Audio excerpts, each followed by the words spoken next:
네, 오늘 읽은 말씀은 본문이 누가복음 24장 36절 44절이죠.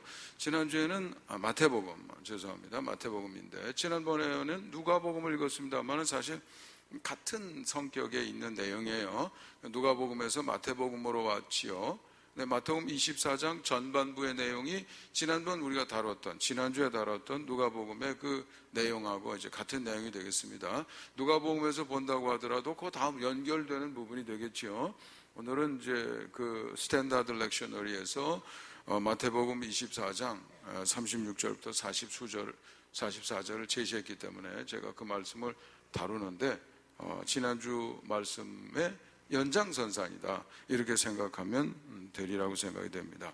마태복음 24장 4절부터 44절은 예수님의 소묵시록이라고 불립니다. 그래서 멀리 훗날에 있을 미래의 일을 이렇게 계시한다는 의미에서 묵시록이죠, 계시록이죠. 그런데 요한계시록은 내용이 길잖아요. 그런데 예수님의 말씀은 내용이 짧단 말이에요. 짧다고 해서 그것이 가치가 적다, 그런 뜻은 아닙니다. 가치는 결코 길이에 따라서 정해지는 것은 아니다, 이거죠. 어떤 의미에서는 요한계시록보다 더 중요한 것은 예수님은 우리가 믿는 우리의 믿음의 대상이신 구주이시기 때문에 그분의 이 가르침이 굉장히 중요하다, 이렇게 생각할 수가 있겠습니다.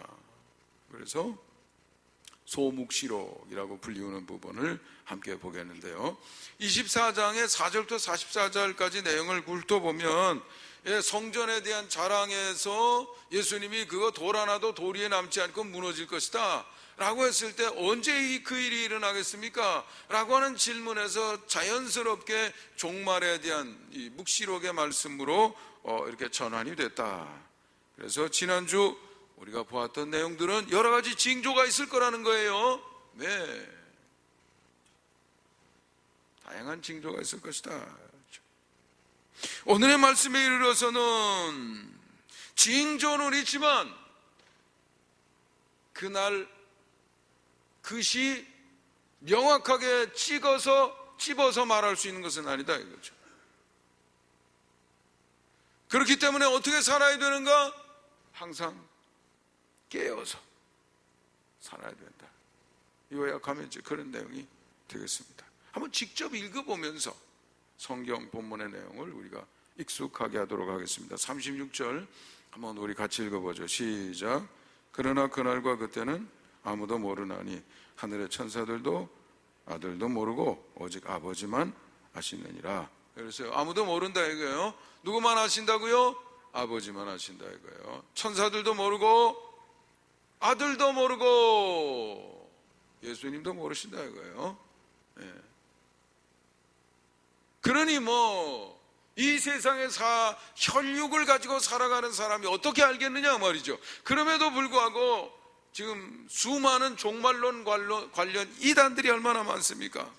그래서 끝이 온다는 둥, 환란이 온다는 둥, 날짜가 1997년 언제라는 둥, 다미선교회. 지금도 계속 그런 존재들이 있어요.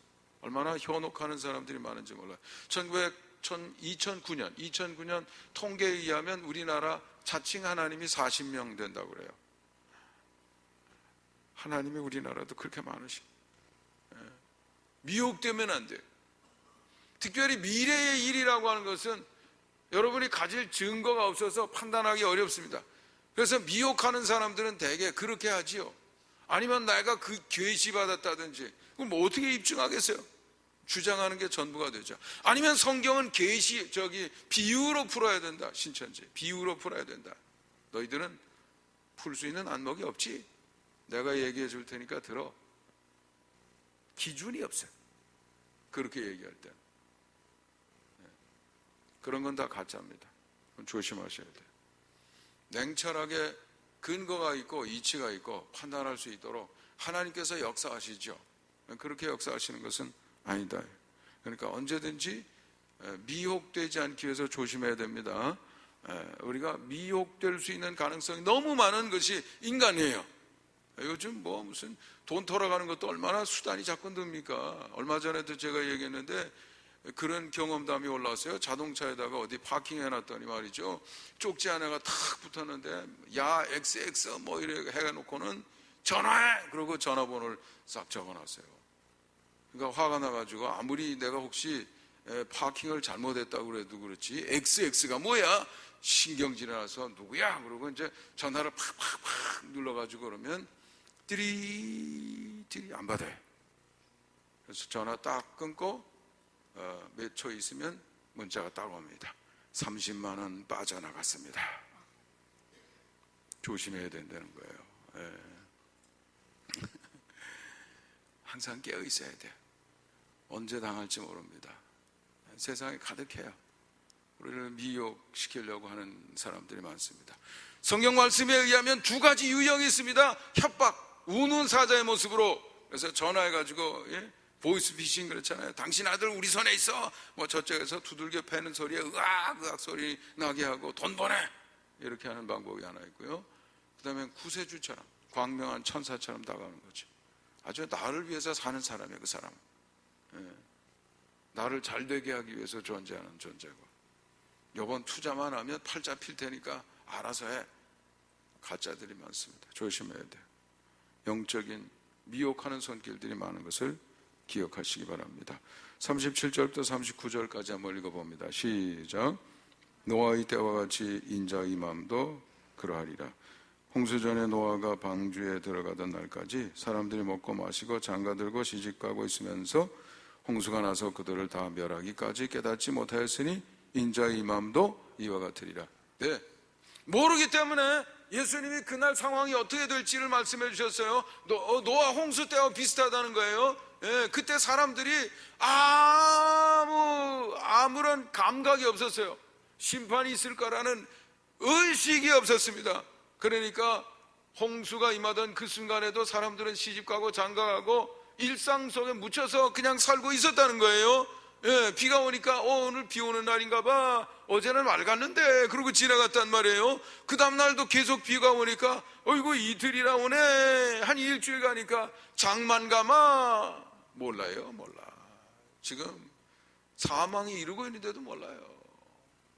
한 2주쯤 지나면 이상하네. 이상한 것만 알지 이게 끝이라는 걸 몰라요. 주님이 오실 날도 그렇다는 겁니다. 깨어있지 않으면 안 돼요. 사람들이 모두 일상 속에 묻혀있을 거다. 컴퓨터 게임하고 스마트폰 게임하고 드라마 보고 극장 가고. 종말은 언제 우리에게 임할지 모르는데. 40절 41절 한번 읽어봅니다. 시작. 그때 두 사람이 밭에 있음에 한 사람은 데려가고 한 사람은 버려둠을 당할 것이요, 두 여자가 맷돌질을 하고 있음에 한 사람은 데려가고 한 사람은 버려둠을 당할 것이니라. 또 하나 중요한 것은 뭐냐면, 그때 특징 중에 하나가 뭐냐면 운명의 갈림이 있다는 거예요. 같이 지내는데 멀쩡하게 함께 있었는데, 함께 맷돌을 갈다가 함께 일하다가 한 사람은 들림을 당하고 한 사람은 버려둠을 당하고, 구원받는 사람이 있는가 하면 버려지는 사람이 있는 운명의 갈림이 있을 것이다 이거죠.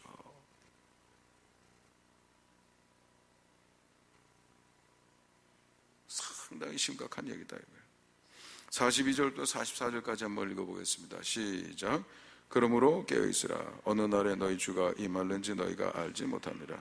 너희도 아는 바니 만일 집주인이 도둑이 어느 시각에 올 줄 알았더라면 깨어있어 그 집을 뚫지 못하게 하였으리라. 이러므로 너희도 준비하고 있으라. 생각하지 않은 때에 인자가 오리라. 그렇지만 걱정할 것이 없다는 거예요. 언제 올지도 모르고 또 그날의 운명이 갈리는 아주 극적인 사건이 일어나고, 그 사건이 일어난 다음에는 다시 거슬러 올라가서 멸망의 자리에 있던 사람이 구원의 자리로 돌아갈 길도 없고 완벽하게 나누게 되는데, 그러니 불안하고 떨려서 그러면 어떻게 삽니까? 걱정됩니다 라고 얘기할 수 있는데, 예수님은 걱정하지 말아요. 완벽한 대책이 있다. 그게 뭐냐면 오늘 말씀하신 것처럼 42절에 보니까 어떻게 하라고요? 깨어있으면 돼. 깨어있으면 돼. 도둑이 언제 들지 모르는데 깨어있으면, 깨어있는 사람에게는 걱정해야 돼. 대책을 다 마련하고 이렇게 있으면 된다 이거죠.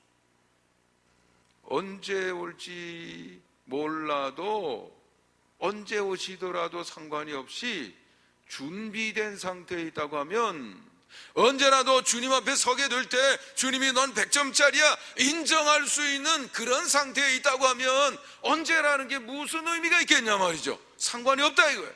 아침에도 괜찮고 점심때도 괜찮고 자다 말고도 괜찮고 1월 달에도 괜찮고 동지서 달에도 괜찮고 겨울에도 괜찮고 한여름에도 괜찮고 무슨 상관이 있는가?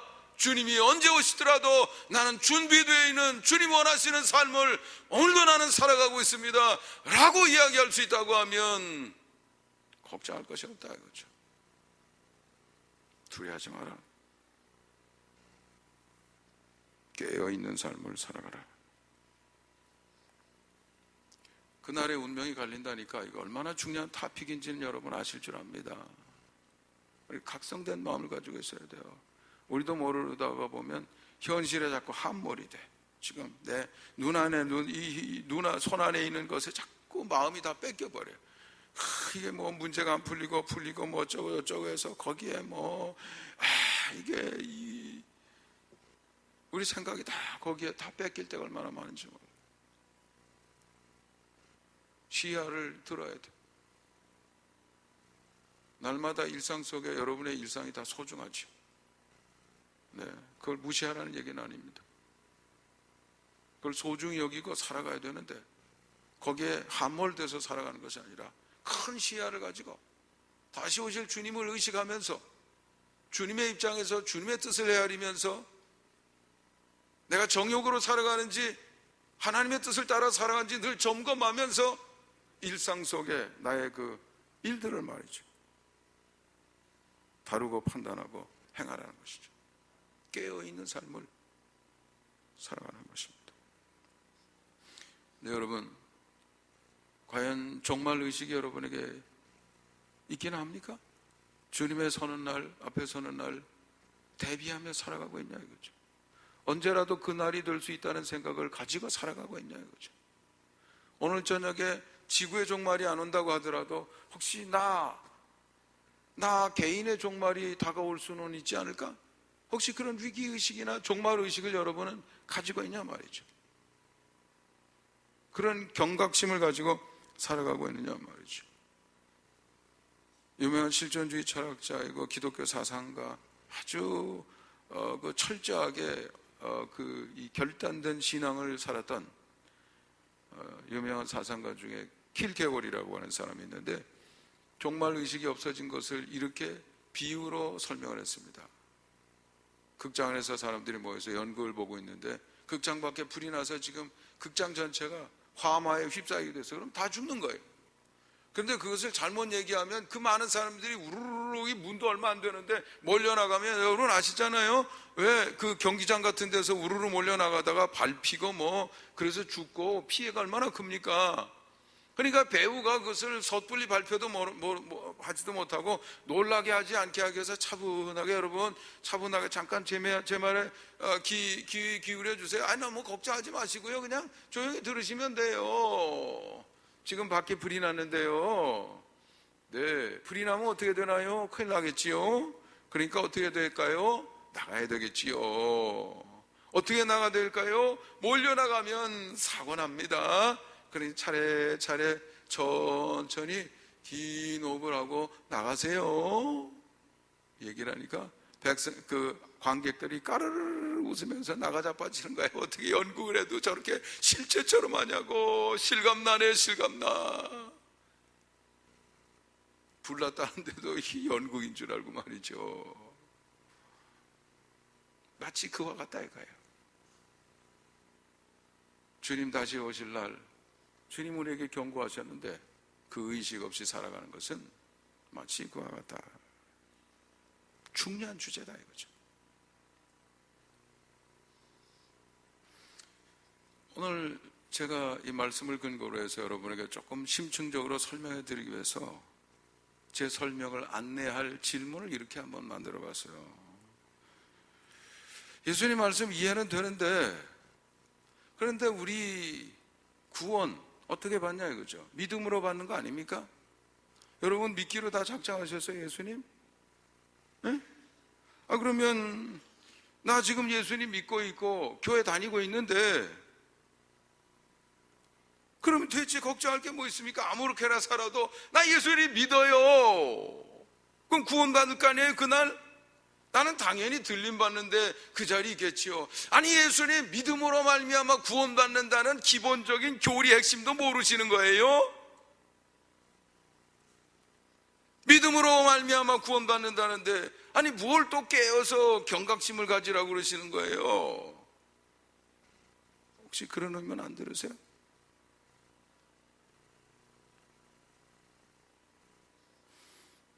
그래서 제가 설명을 드립니다. 첫 번째로 맞습니다. 우리는 믿음으로 말미암아 구원을 받습니다. 문제는 구원받은 우리가 살아갈 때 우리의 마음속 믿음이 그냥 항상 일정하게 있는 게 아니고 이게 가변적이네요. 그래서 이 믿음을 우리가 깨어서 경각심을 가지고 잘 관리를 해야 된단 말이에요. 에? 항상 같은 모습으로 있는 게 아니란 말이에요. 어떤 때 눈물 콧물 흘면서 주님이 이 땅에 오셨다고 십자가에 달리셨다고 나를 위한 것이라고 마지막 피 한 방울까지 흘리셨다니 오늘 나를 이렇게 품듯 나를 향하시고 나를 안아주시고 나를 인도해 주시니 주님의 사랑 나는 감격합니다. 나는 그 주님 바라보며 믿음으로 살아가겠습니다. 그렇게 감격으로 눈물 콧물 쏟을 때가 있는데 어느 순간엔 내 마음속이 냉랭해지고 찬바람이 돌고 주님에 대한 생각도 다 사라지고 믿음이 가변적이란 말이에요. 여러분 대부분은 결혼한 분이시고 여기 총각 처녀도 있겠지만은 혹시 데이트하는 사람 있으세요? 아니 왜 여러분 옛날 데이트하며 결혼 전에 알콩달콩하던 그때 기억이 나십니까?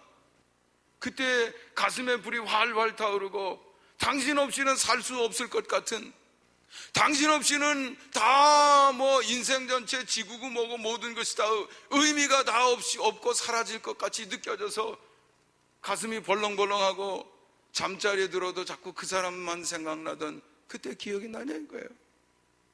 그래서 손 꼭 잡고 우리 두 사람 서로 얼굴 쳐다보며 삽시다. 지구마가 무너진다고 할지라도 당신만 있다 그러면 나는 괜찮을 것 같아요.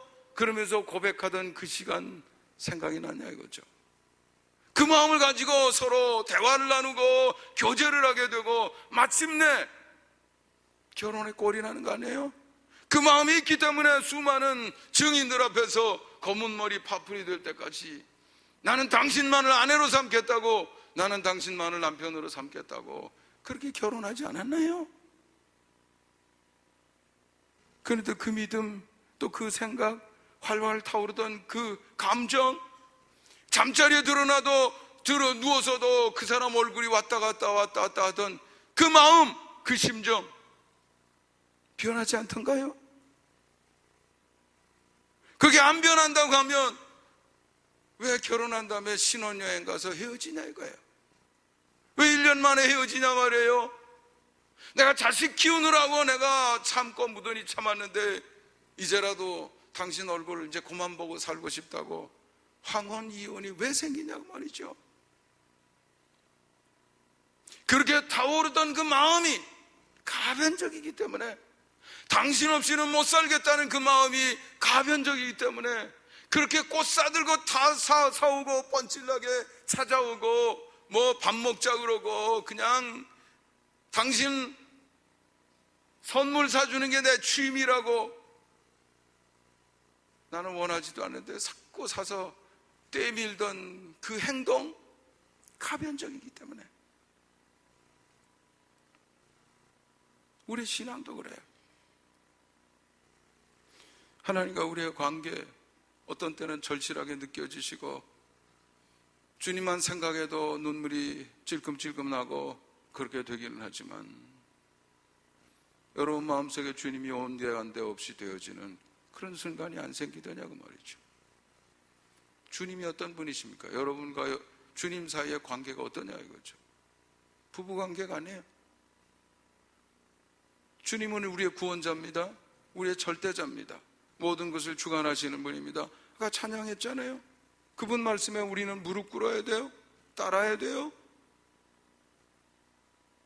그렇기 때문에 우리 자신을 산 제물로 주님께 드려야 된다고 그랬어요.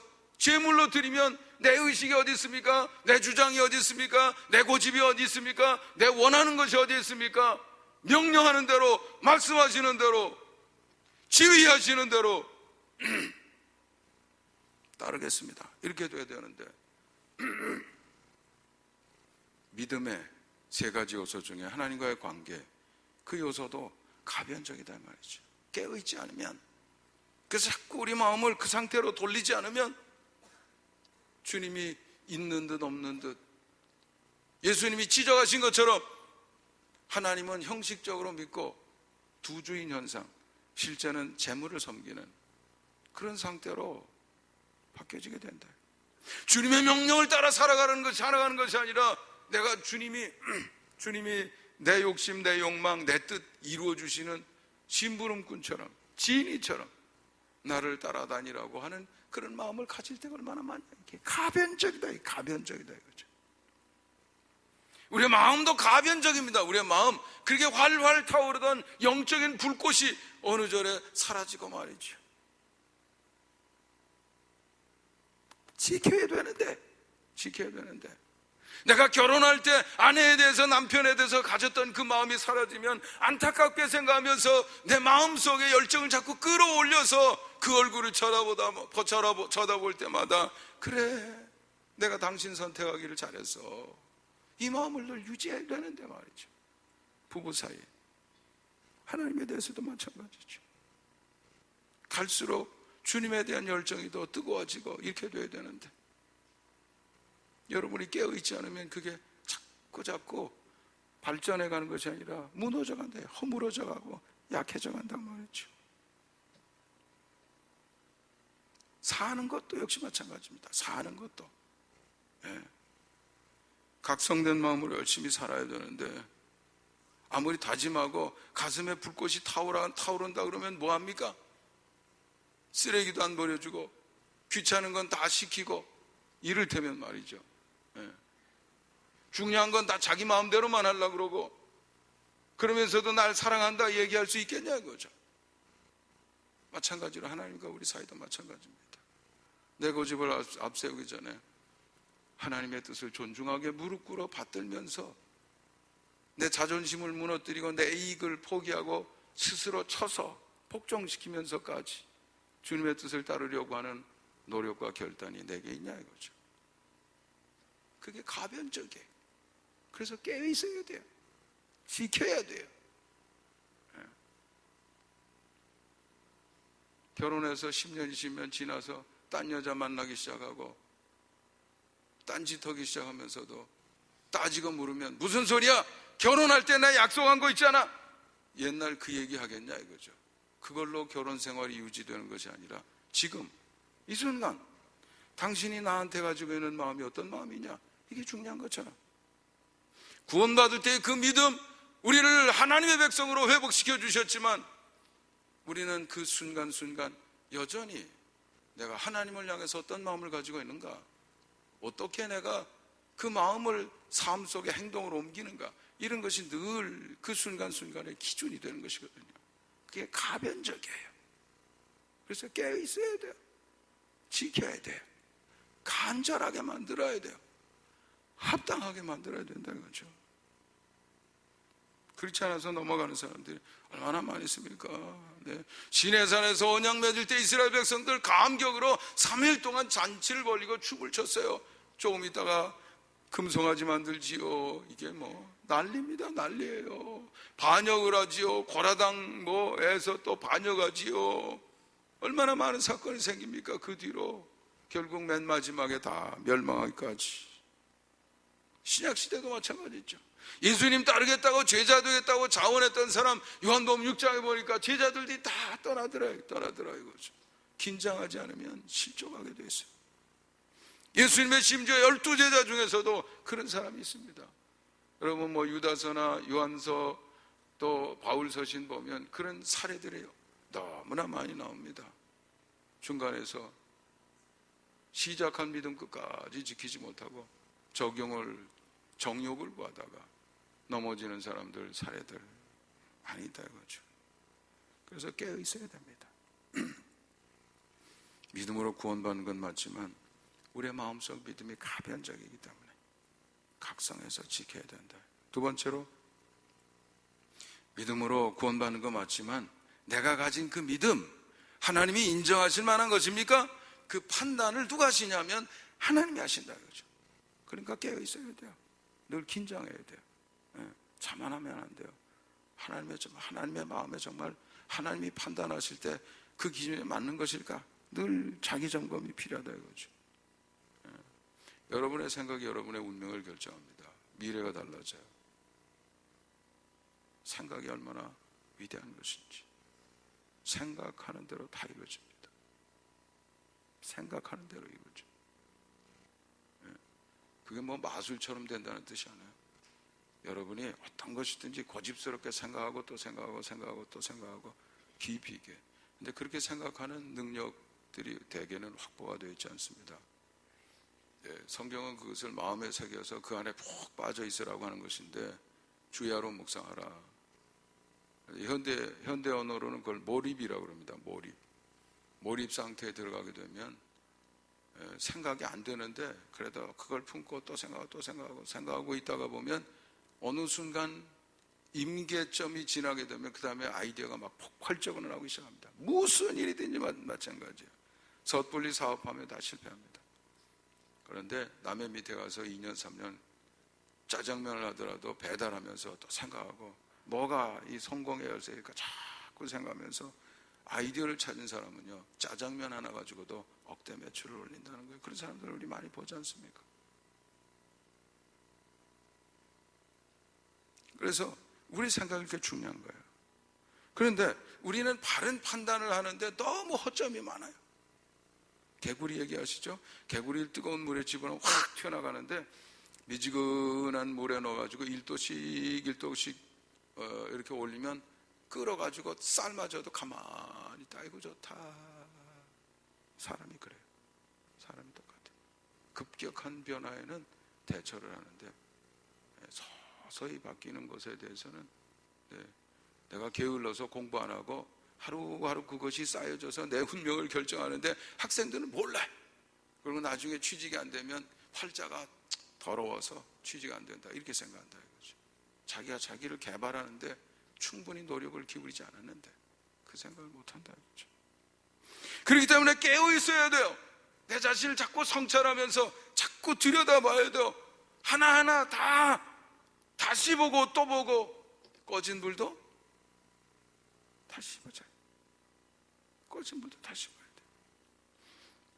우리 감리교 신앙의 선조 요한 웨슬리 목사님이 그렇게 살았어요. 일기를 썼습니다.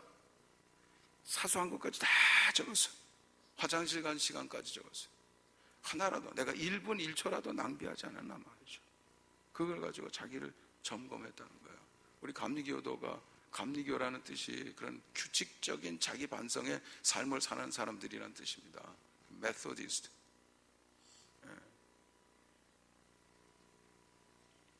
우리 신앙에 감리교 신앙의 시발점을 이루신 요한 웨슬리 목사님에게서 우리가 배워야 됩니다. 그렇지 않으면 언제 우리가 무너질지 몰라요. 깨어있지 않으면 우린 그렇게 약한 존재, 잘못된 데 빠지고서 또 잘못되는 줄 몰라요. 제가 다른 교회에 있을 때 자기 어머니 걱정하시는 어느 분 얘기 드렸죠. 우리 어머니가 지금은 이름이 바뀌었어요. 천부교로 거기 다니시는데 박태선이라고 하는 사람이 내가 하나님이야. 2009년 통계로 의하면 우리나라 하나님이 40몇 명 계신다 그랬어요. 내가 하나님이야. 노아 홍수 내가 만들어서 천지창조 내가 해서 난 안 죽어. 그리고 죽었어요. 그랬는데도요 죽었다는 걸 안 믿어요. 한번 빠지면 그렇게 되는 거예요. 사람이 그래요. 내 생각, 내 판단이 그렇게 중요한데 내 운명을 결정짓는 것인데 문제는 내가 잘못됐을 때 스스로 자각하기 어렵다는 거예요. 그래서 항상 경각심을 가져야 돼요. 꺼진 불도 다시 봐야 돼요. 자기 생각 다시 돌아봐야 돼요. 잊지 말아야 돼요. 실제 우리가 정말 바른 믿음으로 살았는지 그 판단은 내가 하는 것이 아니라 누가 한다고요? 하나님이 하시는 거예요. 자만하면 안 돼요. 너무 주장하면 안 돼요. 다시 한번 돌아봐야 돼요. 세 번째, 그리고 마지막으로, 믿음으로 구원받는다는 원리는 맞는 것이지만 그 의미 자체가 깨어서 늘 주님을 살피며 산다는 뜻이 그 안에 들어있어요. 믿음으로 산다는 게 그 뜻이에요. 하나님을 중심으로 산다는 것이기 때문에 늘 하나님을 묻고, 하나님의 뜻을 묻고 또 묻고 또 물어야 돼요. 자기를 돌아봐야 돼요. 내 고집을 지금 피우고 있는 것인가, 하나님의 뜻을 내가 받아들이고 있는 것인가 말이죠. 그걸 물어봐야 돼요. 내 가정생활, 내 직장생활, 자녀를 키우는 일에 있어서, 교회 생활 마찬가지죠. 모든 게 다 마찬가지입니다. 내가 교회는 이래야 된다, 뭐 이것은 이래야 된다, 저것은 저래야 된다 주장할 때 이래야 된다는 그 아이디어가 어디서 나온다는 걸 생각해야 돼요. 하나님께서 나온 건지, 말씀으로 입증할 수 있는 것인지. 그래서 사도 바울은 항상 세 가지 기준을 가지고 씨름하라고 그랬어요. 내 자신을 하나님께 산제물로 드려. 난 지금 산제물로 드렸느냐? 내가 고집하는가? 이거 살겨가지고. 제물로 드렸는데 무슨 고집이 있어요? 죽어서 제물이 됐는데. 괜찮아요? 나는 늘 마음을 새롭게 하고 있는가? 이 세대를 본받지 말고 마음을 새롭게 함으로 변화하는 것은 마음이 새로워지는 거예요. 날마다 여러분 생각이 달라져야 돼요. 생각이 달라진 만큼 여러분 인생은 달라집니다. 세 번째는 마땅히 생각을, 그 이상의 생각을 품지 말라고 그랬어요. 내가 생각의 한계를 약히 넘어서면 안 돼요. 담임 목사가 해야 될 생각인지, 이것은 남편이 해야 될 생각인지, 이것은 성가대 지휘자, 찬양대 지휘자가 해야 될 생각인지 자꾸 구분을 잘해야 돼요. 그래야 동행이 가능합니다. 조화로운 삶이 가능하다는 거죠.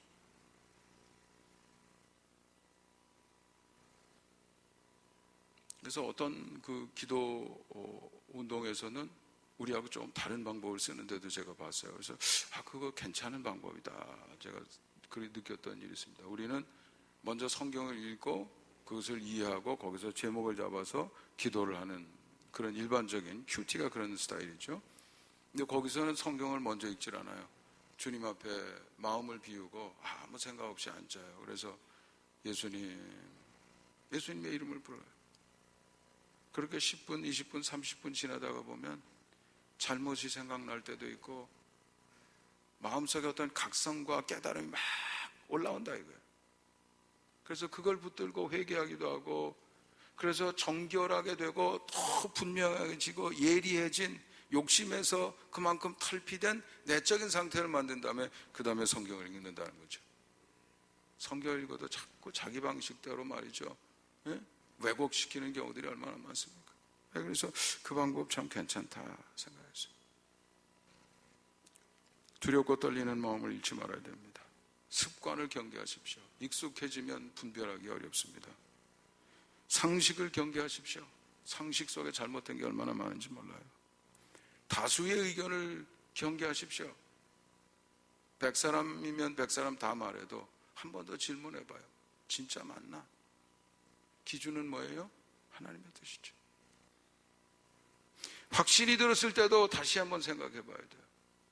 내가 잘못된 확신을 가질 수가 있기 때문인 것입니다. 그렇지 않으면 실족할 때가 얼마나 많은지 몰라요. 잘못된 상태에 빠질 때가 많고, 그러면 교회 안에 들어와서 사람들이 상처받고 교회를 이탈하는 일도 많다는 거죠. 제가 90세가 넘어도 왕성하게 활동한다는 김영석 교수의 책을 한 권 지난주에 읽었습니다. 어느 장에서 기독교 신앙을 택했다가 교회를 떠난 사람들의 케이스를 소개하면서 수많은 이유들을 제시했습니다. 기복신앙, 미신적인 요소, 지도층들의 사고방식, 생활에서 느낀 환멸, 기독교 현재 모습에서는 나라와 민족의 장래를 건설할 수 있는 희망을 찾을 수 없다고 하는 판단, 형식적인 행사와 타성에 빠진 교회 생활, 등등 이유도 다양하더라는 거죠. 그러나 김영석 씨는 그 사람들의 잘못을 이렇게 지적했습니다. 첫째로 그들은 기독교와 교회나 목회자를 믿고 따르려 했을 뿐 예수 그리스도를 체험하지 못했다.